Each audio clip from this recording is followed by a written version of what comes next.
You'll recall that when Joe Biden asked me to join him on the ticket, he did so with a sense of intentionality, of purpose, knowing that he and I may have very different life experiences, but we also have the same values and operate from the same principles. How is everybody doing today? I want to thank you so much for being here, everybody. I truly appreciate your awesome support. In this video, we are going to be discussing some of the latest news surrounding your Social Security payments, stimulus payments, a fourth stimulus check, and of course, the latest news surrounding SI and SSDI. You never know, folks. Our politicians in Congress might very well approve a fourth stimulus bill and increase your Social Security benefits. So to never miss out on the very important news, you want to be sure to subscribe to my channel and share this video with your friends and family. Because folks, on this channel, I will always provide you guys with the most up-to-date and reliable stimulus check news. And not only stimulus news, but the latest news surrounding your federal benefits. So it really means a lot to me, everybody, if y'all could just subscribe to my channel. Thank you so much. Alright everybody, so we're all expecting President Joe Biden to pass another round of stimulus payments for the American people, like you and I. There are millions of people literally expecting Joe Biden to reveal the details of a new spending plan this week. And this new plan could set aside hundreds of millions of dollars for Americans that are financially struggling right now. But of course, the IRS is still working on distributing $1,400 third stimulus checks to each and every eligible American. I noticed that many of you received your third stimulus payment this weekend, and that is really great news, everybody. So congratulations if you did receive your stimulus check. But folks, if any of you guys did not receive stimulus payments yet, then leave me a comment down below, and I will do my best in helping you guys out.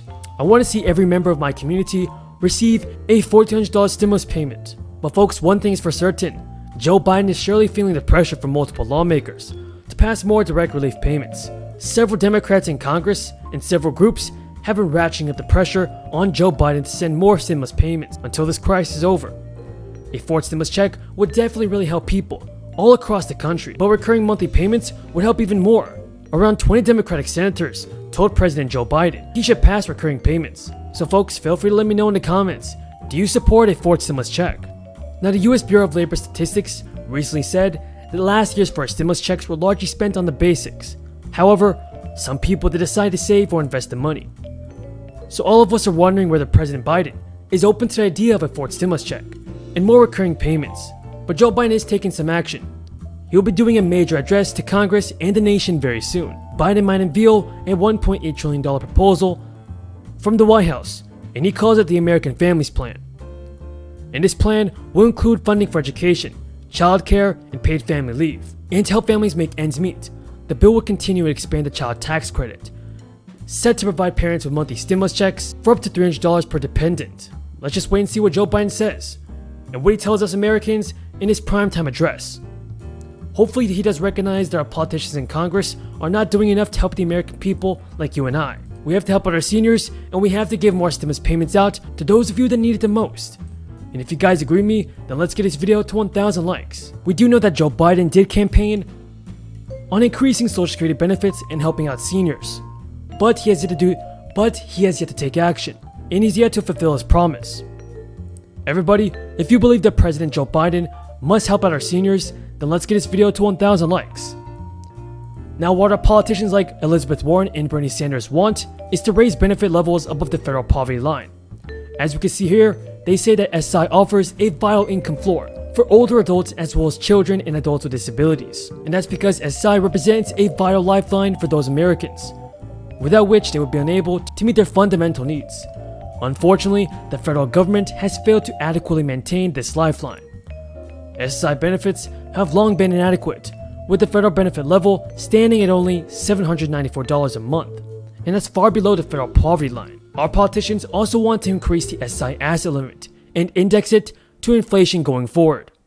Over the last several decades, SSI has been permitted to degrade, with income and asset restrictions failing to keep pace with both inflation and our country's evolving approach towards the inclusion of people with disabilities in the workforce. The letter goes on to say that during Joe Biden's campaign, he called for addressing this crisis. The letter asked him to raise the benefit to at least 100% of the federal poverty line, and also to update income exclusions and index them to inflation going forward. The letter says that SI recipients are also subject to an aggressive income test, with benefits phasing out at a rate of $1 for every $2 in income. What do you guys think about this, everybody?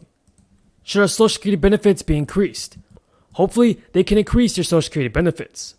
I appreciate everyone's amazing support, and until next time, have a great day and stay safe. I really appreciate everyone's amazing support, and until next time, have a great day and stay safe. Basic things, getting infrastructure, a real infrastructure plan on the table, getting real COVID relief to Americans, getting businesses back open. And you notice we're here in Florida for this Republican retreat. Why? Because Florida is open for business. This is what we need to get back to. Well, one possible pay for they're talking about is raising taxes on businesses and higher income earners. Is that wise coming out of this COVID lockdown? Absolutely not. Listen, people and entities, organizations, we're all motivated by incentives. The higher that taxes will go, the more that people will hold back on investing. They won't have that certainty long term to keep growing businesses and creating jobs. Let's just say it for all those out there and those in the back. Government does not create jobs. Well, it is back from the liberal bastions of Boston and Brooklyn. What we have today reintroduced in Congress is what I call the Green New Disaster.